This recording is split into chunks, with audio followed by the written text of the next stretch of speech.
Hello students, welcome back to my YouTube channel. हम पढ़ रहे हैं essential of repertorization 6th edition by professor doctor Shashikant Tiwari, जिसमें हम ऑलरेडी कवर कर चुके हैं हमारे रिपर्टराइजेशन के बारे में, रिपर्टरीज के बारे में, early modern middle time repertory, card repertory, clinical repertory, so many topics.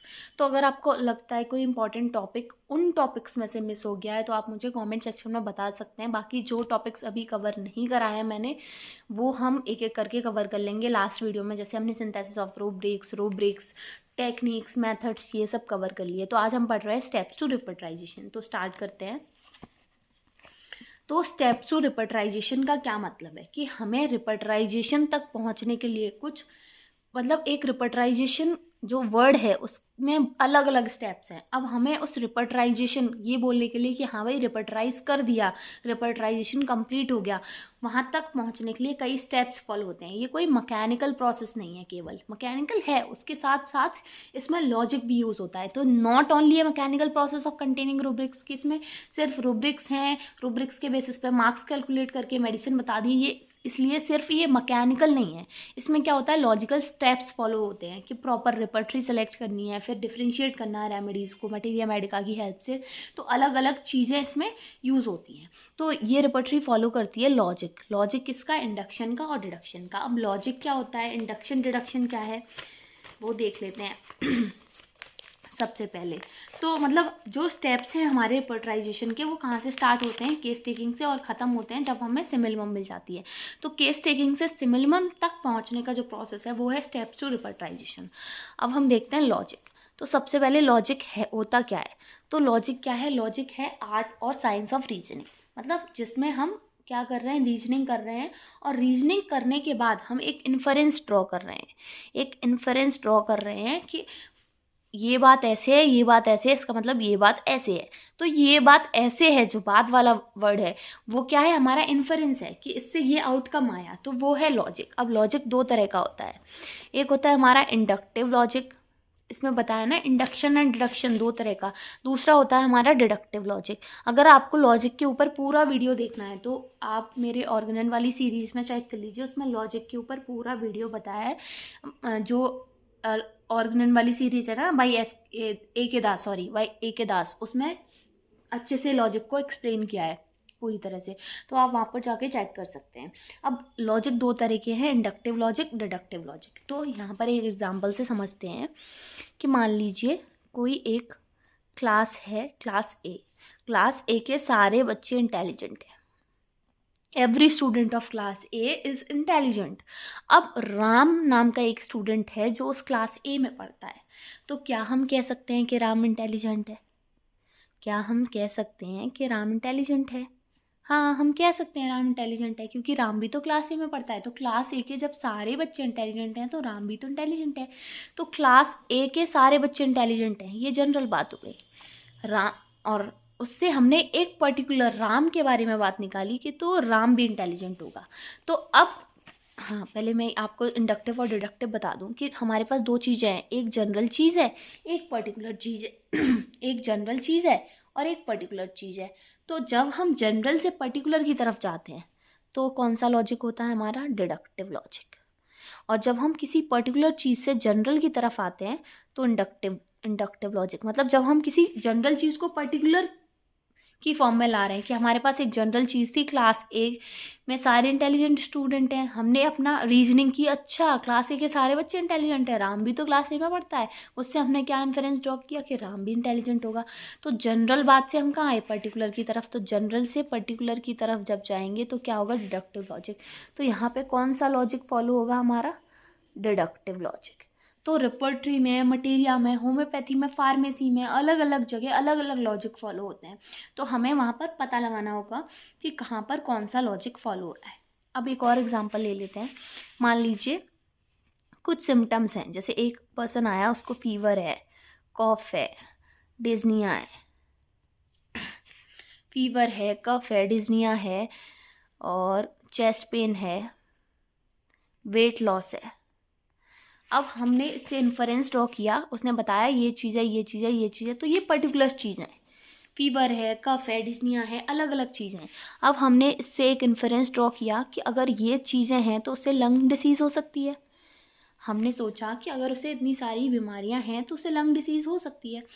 तो हमने बहुत सारी पर्टिकुलर चीज़ों से एक जनरल क्लिनिकल कंडीशन नाम दे दिया कि अच्छा इतनी चीज़ें क्यों बोल रहे हैं, बोलो ना उसे कोई लंग डिसीज़ है, फीवर, कफ, टेस्निया, चेस्ट पेन, वेट लॉस है, क्या तो लंग डिसीज़ है कोई। तो ये पर्टिकुलर से जब हम जनरल की तरफ जाते हैं तो यहाँ पर कौन सा लॉजिक फॉलो हुआ, इंडक्टिव लॉजिक। तो ये होता है हमारा डिडक्टिव लॉजिक और इंडक्टिव लॉजिक। यहाँ पर मैंने समझा दिया, हालांकि इतना इम्पोर्टेंट है नहीं बट ऑर्गेनन के पॉइंट ऑफ व्यू से है, जो लोग यूनिवर्सिटी एग्ज़ाम के लिए प्रिपेयर कर रहे हैं उनके लिए है। बाकी वाइवा में बहुत ज़्यादा पूछते हैं लॉजिक के बारे में, तो आप अगर थोड़ा भी कंफ्यूज हो जाएंगे तो आप वहाँ पर गड़बड़ कर देंगे। तो आप फिर एग्जाम्पल्स याद कीजिए जिससे एग्जामिनर को भी आप अच्छे से समझा सकें, जिससे उसे लगे कि हाँ इसे पता है। ठीक है, अब स्टेप्स ऑफ रिपर्टराइजेशन में बहुत सारी चीज़ें हैं, जैसे हमने देखा केस टेकिंग से सिमिलिबम तक। तो इसको याद कैसे करेंगे, क्योंकि अब मान लो इसमें 8 स्टेप्स हैं, तो 8 स्टेप्स याद करते करते हम भूल जाएंगे कि कौन सा वाला कब होगा। तो हमें पता है अगर कोई पेशेंट हमारे पास आता है तो सबसे पहले हम उसकी केस टेकिंग करते हैं, ये हमें पता है। उसके बाद हम इसे क्राफ्ट से याद कर लेंगे, पर इस क्राफ्ट में पी है, एफ नहीं है, क्राफ्ट। ठीक है, तो सी फॉर केस टेकिंग करेंगे सबसे पहले। फिर केस टेकिंग करने के बाद हम रिकॉर्ड करेंगे और इंटरप्रेट करेंगे कि भैया ये चीज़ ऐसे है, अच्छा ये ऐसे है, अच्छा, ऐसे इंटरप्रेट करेंगे उसे। फिर उसके बाद क्या है, classical and evaluation of symptoms, classification और इवेल्यूएशन ऑफ सिम्टम्स। मतलब हम क्लासीफाई करेंगे सिम्टम्स को कि अच्छा ये वाला सिम्टम है, मतलब ये जनरल है या ये पर्टिकुलर है, तो उसको एनालिसिस बोलते हैं। तो CRA। नेक्स्ट क्या है हमारा, क्राफ्ट। तो F की जगह वहाँ P है, तो P में क्या आएगा हमारा, डिफाइनिंग द प्रॉब्लम डिफाइन करेंगे फिर उसके बाद एट लास्ट हम क्या करते हैं, T यानी कि इरेक्टिंग अ टोटलिटी। अब हमने सबसे पहले केस टेकिंग की, फिर रिकॉर्ड किया, इंटरप्रेट किया, फिर एनालाइज किया, फिर प्रॉब्लम डिफाइन की और उसके बाद उसकी टोटलिटी बना के दे दी, सिंथेसिस कर दी, सिंथेसिस ऑफ टोटलिटी, मतलब T फॉर टोटलिटी याद रखना आपको, टोटलिटी बना दी। फिर टोटलिटी बनाने के बाद हम क्या करते हैं, हम एक टोटलिटी बनाने के बाद हम किसी भी रिपर्टरी से रेफर नहीं कर सकते। हमने देखा केस में जनरल सिम्टम्स बहुत ज़्यादा है तो हम कैंट की तरफ जाएंगे, अगर हमने देखा पर्टिकुलर्स ज़्यादा है तो हम बोगर रिपर्टरी की तरफ जाएंगे। तो ऐसे हमें एक प्रॉपर रिपर्टरी सेलेक्ट करनी पड़ेगी।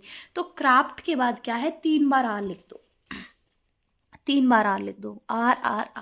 तो पहला R क्या है, प्रॉपर रिपर्टरी का R है कि हमें प्रॉपर रिपर्टरी सेलेक्ट करनी है। दूसरा R क्या है, रिपर्टोरियल रिजल्ट का R है कि अब हमने रिपर्टरी सेलेक्ट कर ली तो हमें एक रिपर्टरी से रिजल्ट भी मिलेगा, दैट इज रिपर्टोरियल रिजल्ट। रिपर्टोरियल रिजल्ट के बाद जो हमारा तीसरा R है वो क्या है, एनालिसिस ऑफ रिपर्टोरियल रिजल्ट और प्रिस्क्रिप्शन। या फिर हम इसको दूसरे तरीके से देखें तो हम इसको RRR और 2 बार PP लिख देंगे। तो यहाँ पर हम लिखेंगे प्रॉपर रिपर्टरी का सिलेक्शन, R फॉर रिपर्टोरियल रिजल्ट और लास्ट में प्रिस्क्रिप्शन और रिपर्टोरियल, एनालिसिस ऑफ रिपर्टोरियल रिजल्ट और प्रिस्क्रिप्शन। तो आपको ऐसे याद रखना है, पर क्राफ्ट तो आप मेन याद रखिए क्योंकि सबसे ज़्यादा कन्फ्यूजन यही होती है कि एनालिसिस है पहले, डिफाइनिंग द प्रॉब्लम है, इरेक्टिंग टोटलिटी है, रिकॉर्डिंग है, क्या है।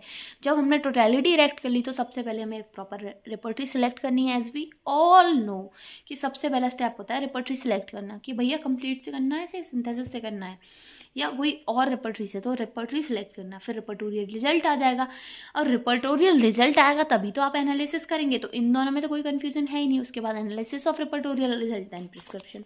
अब इंडिविजुअली देख लेते हैं। तो हमारा है केस टेकिंग का भी मैं ऑर्गेनन बाई जो हमारी है, 1 मिनट, बुक का नाम है treatise on organon of medicine by professor doctor Ashok Kumar Das. उसमें मैंने केस टेकिंग पे ऊपर 2-3 पार्ट का एक अच्छा वीडियो बनाया हुआ है, वहाँ पे आप अच्छे से केस टेकिंग पढ़ लीजिए, समझ लीजिए और उसके जो इंपॉर्टेंट पॉइंट्स हैं उनको रट लीजिए। जो यूनिवर्सिटी एग्जाम के लिए प्रिपेयर कर रहे हैं वो रट लें, बाकी लोग अच्छे से समझ लें उसे। बाकी यहाँ पर जितना है मैं सिर्फ उतना ही डिस्कस करूँगी। तो केस टेकिंग क्या है, case taking is the first step and the outcome of treatment. First step है और आउटकम ऑफ ट्रीटमेंट है, मतलब फर्स्ट स्टेप मतलब इतना ही देखेंगे पहले हम। हाँ, केस टेकिंग क्या है, फर्स्ट स्टेप है। आउटकम ऑफ ट्रीटमेंट किसके बेसिस पे आएगा, वो उस फर्स्ट स्टेप की। अगर आप सीढ़ी चढ़ना है और आपने पहला कदम ही गलत ले लिया, आप कहीं जा रहे हैं और दो रास्ते हैं। दो रास्ते में अगर आपने पहला कदम गलत चल दिया और आप उस पर ही चलते गए, फिर फाइनल जाके आपको आउटपुट वो नहीं मिलेगा। तो case taking is the first step and the outcome of treatment entirely depend on the success of is first step. अगर फर्स्ट स्टेप ही आपने सही लिया है, सही के साथ है, गलत के साथ हो, या आपने लाइफ में कोई ऐसा डिसीजन, पहला डिसीजन सही लिया है, तो आप आगे प्रोग्रेस करते जाओगे। अगर आपने गलत डिसीजन एक बार ले लिया, किसी बुरी चीज़ में फंस गए, तो आप हमेशा फंसे रहोगे। तो आउटकम किस पर डिपेंड करेगा? उस फर्स्ट स्टेप पे, यानी कि केस टेकिंग पर। एनी मिस्टेक कमिटेड हियर वो certainly interfere in the selection of drug and the planning of treatment. अगर यहाँ पर कोई गलती हो जाती है तो ड्रग का सिलेक्शन गलत होगा, ट्रीटमेंट का जो प्लान बनाओगे वो गलत होगा। आगे इसका कंप्लीट चैप्टर दिया है, हालांकि क्योंकि मैं पहले वीडियो बना चुकी हूँ, तो आप वहाँ से देख लें। और फिर भी अगर आपको कोई क्वेरी होती है, आप फिर उससे एस के तिवारी से आके पढ़ लें। फिर भी अगर आपको कोई क्वेरी होती है तो मैं केस टेकिंग पर वीडियो बनाऊंगी, otherwise we skip that part, case taking वाला जो नेक्स्ट चैप्टर है, क्योंकि हम कवर कर चुके हैं। रिकॉर्डिंग एंड इंटरप्रिटेशन, रिकॉर्डिंग और इंटरप्रिटेशन करेंगे उसके बाद हम। तो इफेक्टिव रिपर्टराइजेशन के लिए हमें क्या करना है? प्रिसाइज रिकॉर्डिंग करनी है, अच्छे से रिकॉर्ड करना है, हर एक क्रूशियल डिटेल के बारे में आगे फर्दर जो भी स्टेप्स हमें लेने हैं, हम हर एक डिटेल पे जाएंगे। Recording is not done independent of interpretation, मतलब इंटरप्रिटेशन के बिना रिकॉर्डिंग नहीं करनी। बिना रिकॉर्डिंग, इंटरप्रिटेशन के बिना रिकॉर्डिंग करना का क्या मतलब है?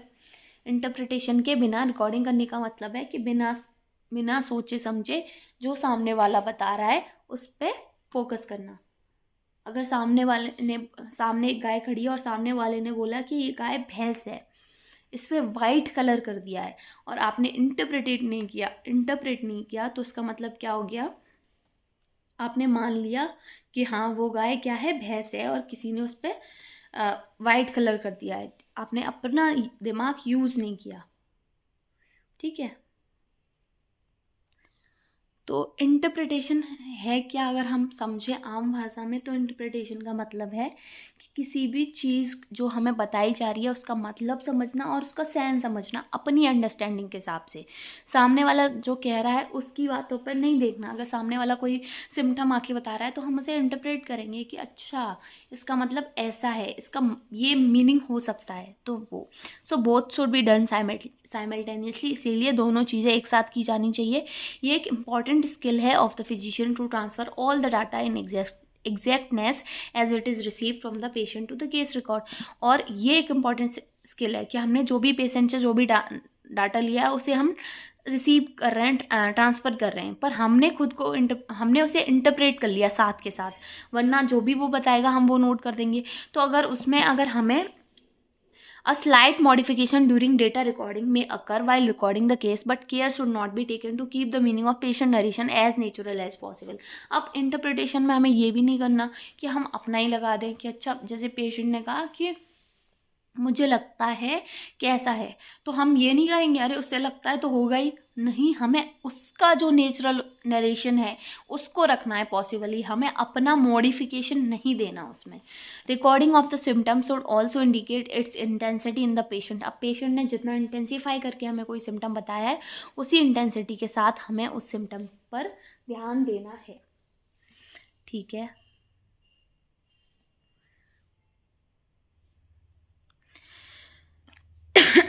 Case record finally remains as a valuable document use for various purposes. और जो हमने रिकॉर्डिंग की है वो क्या है? एक वैल्यूबल डॉक्यूमेंट है, तो हमें उसे संभाल कर भी रखना है। Recording and interpretation also state the state of physician by taking the case. अब जो इंटरप्रिटेशन हमने दी है वो क्या है? वो हमारी स्टेट बताती है कि किस स्टेट पे हमने वो केस लिया, हमारी उस टाइम पे हमारी स्टेट क्या थी। नेक्स्ट है classification and evaluation of symptom, that is analyse. अब हमने जो भी सिम्टम्स नोट किए हैं, जो भी केस टेकिंग की है, उसमें हमें क्या करना है? एनालाइज करना है। तो केस लेने के बाद पूरी अच्छी तरह से जब हमने केस को रिकॉर्ड कर लिया तो हमें एक लार्ज नंबर ऑफ सिम्टम्स मिलते हैं। अब हम उन्हें लार्ज नंबर ऑफ सिम्टम्स को रूब्रिक में कन्वर्ट करके मेडिसिन नहीं दे सकते, तो हमें क्या करना है? एनालाइज करना है, क्लासीफाई करना है उन सिम्टम्स को, इवेल्यूएट करना है उन सिम्टम्स को। तो एनालिसिस में दो चीज़ें आती हैं, एक होता है क्लासिफिकेशन, दूसरा होता है इवेल्युएशन, ताकि हम समझ सकें हर सिम्टम की क्या इंपॉर्टेंट है, ये डायग्नोसिस ऑफ डिसीज़ के लिए इम्पॉर्टेंट है या पर्सन के लिए इम्पॉर्टेंट है या कॉमन है, क्या है। तो क्लासिफिकेशन ऑफ सिम्टम सबसे पहले करेंगे, फिर उसे इवेल्युएट करेंगे। तो क्लासिफिकेशन ऑफ सिम्टम एक इम्पॉर्टेंट पार्ट है एनालिसिस का। ये हमें बताता है किसके बारे में, कि जो केस है, पर्टिकुलर केस है, उसका नेचर, उसके टाइप ऑफ सिम्टम्स, उसके बारे में। तो जितने भी सिम्टम्स होते हैं वो या तो जनरल सिम्टम्स होते हैं या पर्टिकुलर सिम्टम्स होते हैं। जनरल सिम्टम्स कौन से होते हैं, जो पेशेंट को एज अ होल रिप्रेजेंट कर रहे हैं, एज अ होल अफेक्ट कर रहे हैं। वो पर्टिकुलर सिम्टम्स वो होते हैं जो एक सिंगल पार्ट को या एक सिंगल ऑर्गन को अफेक्ट करते हैं। तो दो तरह के सिम्टम्स हमें मिलते हैं, जनरल, पर्टिकुलर। और पर्टिकुलर, उन जो जनरल और पर्टिकुलर मिले हैं वो कॉमन भी हो सकते हैं, अनकॉमन भी हो सकते हैं। तो अनकॉमन होते हैं वो हमारे कैरेक्टरिस्टिक होते हैं, कि जो अनकॉमन है, जैसे फीवर आया और सर्दी लगी, तो ये कॉमन सिम्टम है, सबको लगती है। फीवर आया और गर्मी लग रही है, वैसे बहुत ठंडा लगता है डॉक्टर साहब, लेकिन फीवर आ जाए तो बहुत गर्मी लगती है, तो ये अनकॉमन है। तो अनकॉमन सिम्टम्स से हमें ध्यान देना है। जैसे डायबिटीज़ में पॉलीडिप्सिया होता है, पॉलीयूरिया होता है। पॉलीयूरिया होता है, कॉमन है, बहुत ज़्यादा कॉमन है, डिसीज़ का सिम्टम है, सबको पता है डायबिटीज़ होगी तो पॉलीयूरिया होगा। जब से पहले मुझे फ्रीक्वेंसी मेरी ठीक थी यूरिन की, या पहले मेरी ज़्यादा थी, जब से डायबिटीज़ हुई है बहुत कम हो गई है, तो ये अनकॉमन सिम्टम है।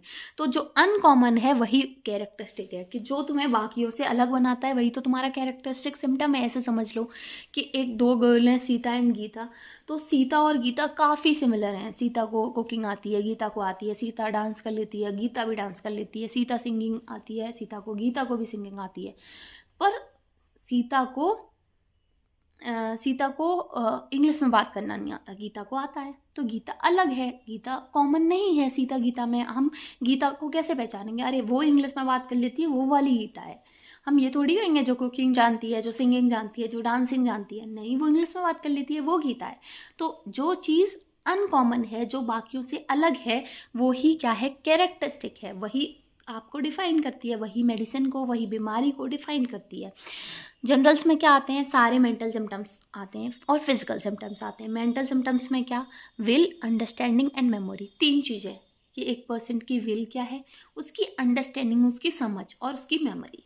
अब मेमोरी में बहुत सारी चीज़ें आ जाती हैं, पास मेमोरीज, एक मेमोरी वाली मेमोरी जो याददाश्त होती है, उसके अलावा भी मेमोरी है, कि एक पेशेंट की क्या क्या मेमोरी है उसकी लाइफ में, ऐसे वाला। फिजिकल जनरल्स में आते हैं हमारे sensation, pain, motion, gestures, discharges, sweat, modalities अलग अलग। पैथोलॉजिकल जर्नल्स में क्या आते हैं, पिक्यूलर पैथोलॉजिकल का क्या मतलब है, जो किसी पैथोलॉजिकल डिसीज से रिलेटेड है, पैथोलॉजिकल कंडीशन से रिलेटेड है, मतलब कोई एक पिक्यूलर टेंडेंसी, कोई एक डिस्चार्ज। जैसे मान लो येलो कफ आ रहा है, येलो स्पूटम आ रहा है, या फिर ब्लड आ रहा है स्पूटम में, तो ये एक पैथोलॉजिकल कंडीशन की वजह से है। तो ये क्या हो गया, पैथोलॉजिकल जर्नल हो गया। पैथोलॉजी और tissue change affecting the person as a whole, जो एक पर्सन को एज अ होल अफेक्ट कर रहा है, पर वो किसी पैथोलॉजिकल कंडीशन की वजह से है, तो वो पैथोलॉजिकल जर्नल हो गया। क्योंकि जनरल क्या है, जो एक पर्सन को एज अ होल अफेक्ट कर रहा है। पर्टिकुलर्स में क्या आते हैं, sensation, pain, pathology, discharges, modalities अलग अलग पार्ट से रिलेटेड। ठीक है, नेक्स्ट है हमारा इवेल्यूशन ऑफ सिम्टम्स। अभी हमने देखा क्लासिफिकेशन, अब हम देख रहे हैं इवेल्यूशन ऑफ सिम्टम्स। तो इवेल्यूशन ऑफ सिम्टम्स में क्या क्या आता है, 1 सेकेंड छोड़ो। इवेल्यूशन ऑफ सिम्टम्स का मतलब है giving value to the symptoms and arranging them according to hierarchy. अब मान लीजिए सपोर्ट हमने 4 सिम्टम लिए, X, Y, Z, A. 4 symptom हमने ले लिए। अब इन 4 सिम्टम में हमने देखा कि अरे ये वाला अनकॉमन है, वाई, तो वाई को हमने पहले लिख दिया। फिर हमने देखा कि ए वाला अनकॉमन है, तो ए लास्ट में जाएगा। फिर एक्स और जेड क्या है, हमारे जनरल हैं, तो एक्स हमारा मेंटल जनरल, वाई हमारा फिजिकल जनरल। तो ये इसको सिम्टम्स को, सॉरी, एक्स, वाई और जेड हमारे वो हैं, तो एक्स और जेड, तो ये हमारे फिजिकल जनरल्स। तो ये हमारी एक हायरार्की बन गई। तो हायरार्की के अकॉर्डिंग सिम्टम्स को अरेंज करना, यानी कि इवैल्यूएशन ऑफ सिम्टम्स। तो उसके 3 स्टैंडर्ड मेथड्स हैं क्लासिफिकेशन और इवैल्यूएशन और इवैल्यूएशन के 3 मेथड्स हैं। ठीक है, 3 मेथड्स हैं क्लासिफिकेशन और इवेल्युएशन के propounded bye masters of repertory. Master of repertory ने जो दिए हैं, जैसे बॉनिंग हुसैन ने, कैंट ने, बोगर ने, हमने देखे थे ना 3 मेथड थे, ठीक है, वो थे। तो अब हमने देखा किसी केस में बहुत ज़्यादा जनरल सिम्टम्स हैं या बहुत ज़्यादा कैरेक्टरिस्टिक सिम्टम्स हैं, तो वो केस क्या फॉलो करेगा, वो कैंट का मेथड फॉलो करेगा। सॉरी। फिर अगर किसी में ज़्यादा फिजिकल सिम्टम्स हैं या ज़्यादा कॉन्कोमिटेंट्स हैं तो वो बॉनिंग हुसैन का मेथड फॉलो करेगा, और जिसमें पैथोलॉजिकल जनरल ज़्यादा हैं, फिजिकल या कॉन्कोमिटेंट ज़्यादा हैं, तो वो वोगर का मेथड यूज़ करेगा। हमने पढ़े थे ना पीछे मेथड्स ऑफ रिपर्टराइजेशन, उसमें मेजर 3 मेथड थे हमारे, कैंट का, बोगर का, बॉनिंग हुसैन का, और फिर हमने 6 और पढ़े थे, जिसमें हैनीमैन और बॉनिंग हुसैन का एक मेथड था, कैंट का था, बोगर का था, फिर उसके बाद 4th, 5th, 6th वाले। तो ये अलग अलग मेथड्स होते हैं। तो कैंट मेथड में हम क्या देखेंगे, जनरल्स देखेंगे। तो symptoms relating to feelings, will are given the highest importance. तो कैंट ने विल को कैंट ने जनरल्स को इम्पॉर्टेंट दी, जनरल्स में भी मेंटल्स को इम्पॉर्टेंट दी, और मेंटल्स में भी सबसे ज़्यादा विल को उन्होंने इम्पॉर्टेंस दी, कि एक पर्सन की विल, उसकी फीलिंग बहुत इंपॉर्टेंट है। सही बात है, हर एक पर्सन की विल डिफरेंट होगी, तो जनरल तो है पर एक इम्पॉर्टेंट सिम्टम है will. The qualified mental and symptoms with causative modalities are of utmost importance. और फिर उन्होंने कहा जो क्वालिफाइड मेंटल सिम्टम्स हैं या जिन सिम्टम्स में पॉजिटिव मोडालिटीज़ भी मिल रही हैं तो वो उनकी इंपॉर्टेंस है। This follow symptoms related to intellect, understanding and memory, and then physical generals and characteristic particular. तो फिर सबसे ज़्यादा विल, फिर जो भी क्वालिफाइड सिम्टम्स हैं, मेंटल सिम्टम्स हैं पॉजिटिव मोडालिटीज़ के साथ, उसके विल के बाद इंटेलेक्ट में सबसे पहले अंडरस्टैंडिंग आएगी, उसके बाद मेमोरी आएगी, उसके बाद फिजिकल जनरल्स, और सबसे लास्ट में कैरेक्टरिस्टिक पर्टिकुलर। ये कैंट सर ने बताया। फिर बॉनिंग हुसैन का मेथड ऑफ इवेल्युएशन आया, तो बॉनिंग हुसैन ने तो अरेंज कर दिया कंप्लीट सिम्टम में, लोकेशन, सेंसेशन, मोडालिटीज़, कॉन्कोमिटेंट ये चाहिए, और कॉन्कोमिटेंट को उन्होंने हाईएस्ट वैल्यू दी उसमें भी।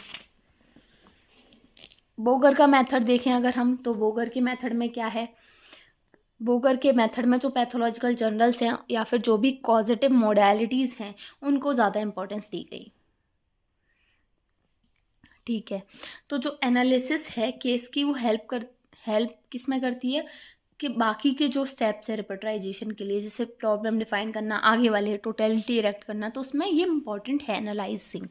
नेक्स्ट है हमारा डिफाइनिंग द प्रॉब्लम। तो डिफाइनिंग द प्रॉब्लम में क्या बताया है, तो एनालिसिस का मतलब है कि जो भी हमें सिम्टम्स मिले हैं, तो एनालिसिस क्या करता है, उसको क्लियर करता है, मतलब उसमें से जो भी इंपॉर्टेंट हैं हम उनको हायरार्की के अकॉर्डिंग अरेंज कर देंगे तो हमें एक क्लियर पिक्चर मिलेगी। तो analysis makes the whole expression clear to the physician and help to define the problem at different level. और अलग अलग लेवल पर क्या प्रॉब्लम है, कहाँ क्या प्रॉब्लम है, वो एक फिजिशियन को वो अच्छे से समझ में आने लगेगी, क्लियर पिक्चर मिल जाएगी। तो ये काम है एनालिसिस का। अब हैनीमैन सर यहाँ कहते हैं जहाँ पर भी कोई स्टेटमेंट दे वहाँ पर आप स्टार मार्क कर लो, क्योंकि स्टेटमेंट कहीं से भी पूछे जा सकते हैं। तो हैनीमैन ने एक स्टेटमेंट दिया है, क्या कहा है, what is to be cured in a disease, that is to say in every individual case of disease. To define a problem means to define the individual who is facing a problem. कि एक case, एक disease में क्या cure करना है, ये हर एक individual case of disease में हमें देखना पड़ेगा। What is to be cured in a disease, that is to say in every individual case of disease. ठीक है। To define a problem means to define the individual. Problem को define करने का मतलब है इंडिविजुअल को डिफाइन करना, जो जिसे प्रॉब्लम हो रही है। उसके बाद आगे इसमें क्या आता है, डिफाइनिंग द प्रॉब्लम में डायग्नोसिस ऑफ डिसीज़, जिसकी बहुत ज़्यादा इंपॉर्टेंस है, कि जो भी पिक्यूलर कैरेक्टरिस्टिक एक्सप्रेशन है कॉमन वन में से अलग करना उसे, मतलब डायग्नोसिस निकालना। The problem definition include knowledge of patient predisposition.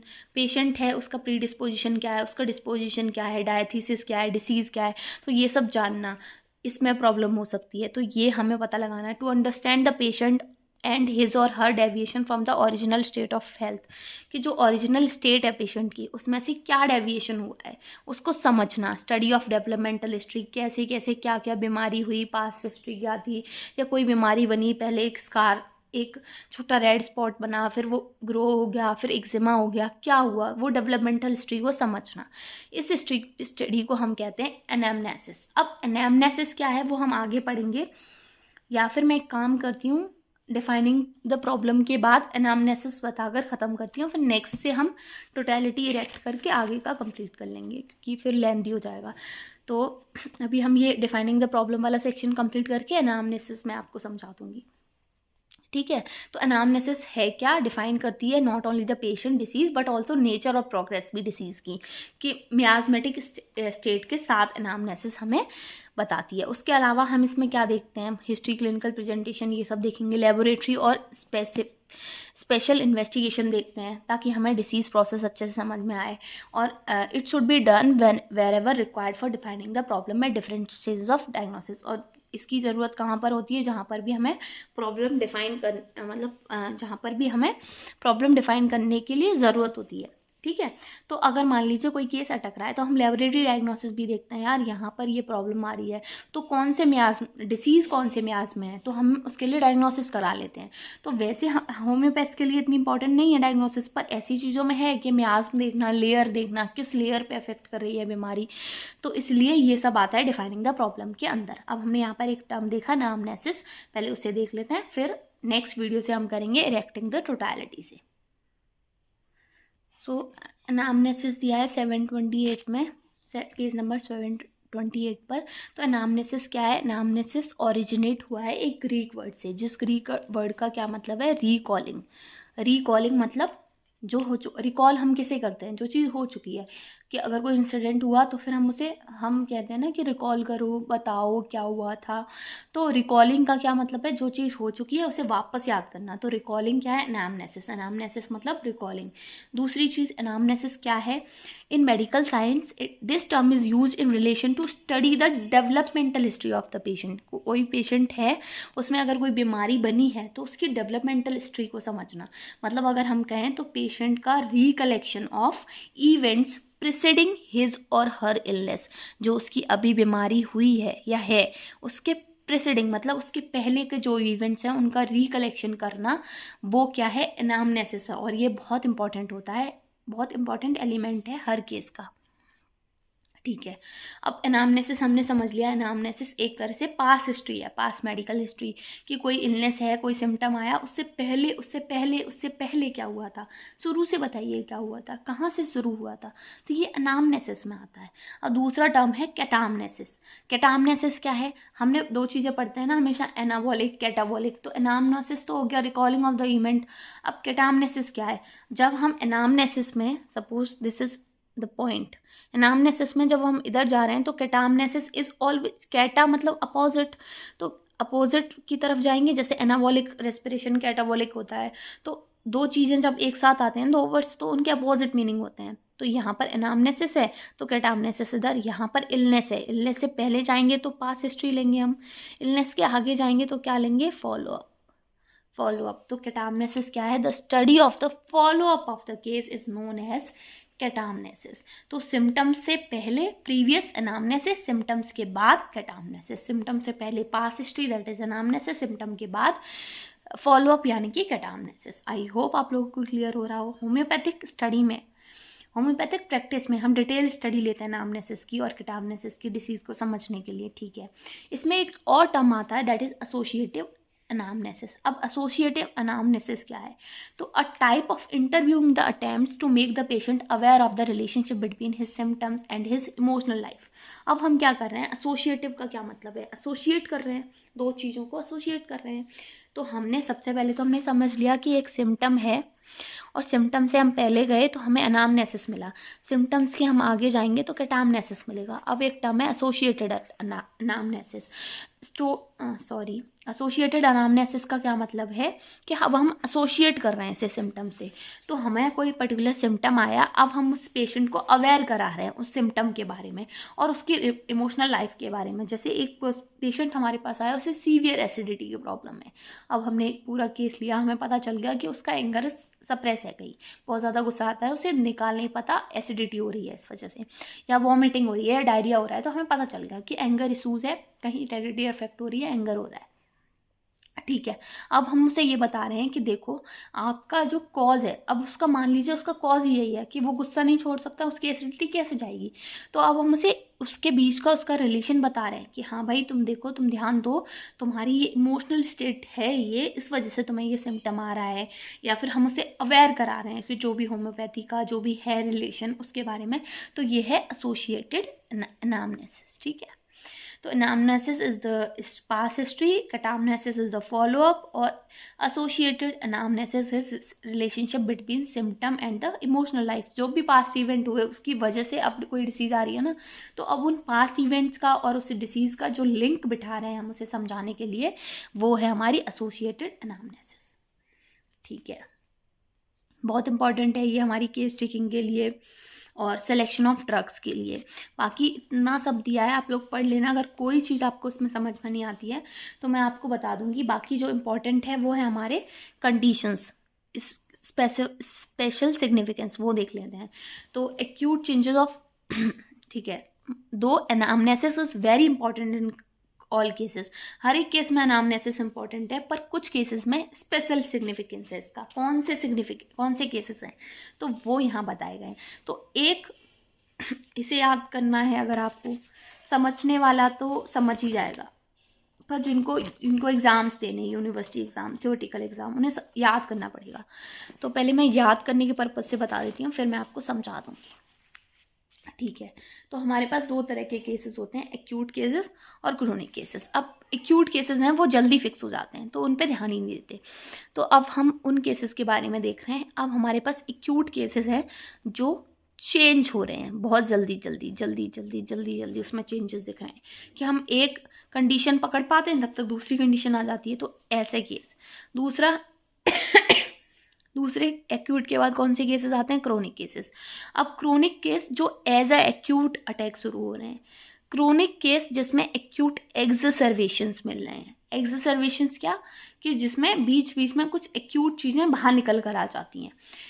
तो एक्यूट केस जो चेंज हो रहे हैं फास्टली, क्रोनिक केस जो एज अ एक्यूट अटैक के बाद शुरू हो रहे हैं, क्रोनिक केस जिसमें एक्यूट एक्सर्वेशंस हैं, उसके बाद alternating cases, alternate acute chronic या ऑल्टरनेटिंग डिसीज, इसकी बीमारी के बाद ये आ गई, इसके बाद ये आ गई, उसके बाद फैमिलियल डिस्पोजिशन।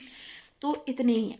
अब इसे समझ लेते हैं। एक्यूट केसेस जो फास्ट चेंजिंग सिम्टम्स हैं, जिसमें जैसे इंटरमिटेंट फीवर, कम ज़्यादा बहुत जल्दी सिम्टम्स चेंज हो रहे हैं, बहुत जल्दी चेंज हो रहे हैं। पेशेंट को चेंज अब तक हम पकड़ पाते हैं, मेडिसिन प्रिस्क्राइब कर पाते हैं, तब तक दूसरी स्टेज आ जाती है। तो ऐसी केसेस में, ऑल्टरनेटिंग डिसीजेस में, जहाँ पर डिसीज़ एक के बाद एक, क्रोनिक डिसीज़ जो एज ए एक्यूट अटैक शुरू हुई हैं, क्रोनिक डिसीज़ जो एक पीरियडिक एक्यूट एक्सर्वेशन शो कर रही हैं, फैमिलियल डिस्पोजिशन जिसमें रिकरेंस मिल रहा है हमें एक सर्टेन फॉर्म ऑफ डिसीज़ का। तो ऐसे केसेस में हम एनामनेसिस पर ज़रूर ध्यान देते हैं, बहुत इंपॉर्टेंट है। तो ये था हमारा ऑल अबाउट द एनामनेसिस। और इसके अलावा जो हमने पढ़ा वो हमने देखे थे स्टेप्स टू रिपर्टराइजेशन, और स्टेप्स टू रिपर्टराइजेशन में भी जो हमने पढ़ लिया वो हमने डिफाइनिंग द प्रॉब्लम तक किया है। नेक्स्ट लेक्चर में हम पढ़ेंगे erecting the totality, selection of the proper and repertorization, proper repertorial result, और लास्ट में रिपर्टोरियल रिजल्ट की एनालिसिस। नेक्स्ट लेक्चर में हम ये कवर करेंगे। So thank you for watching my video.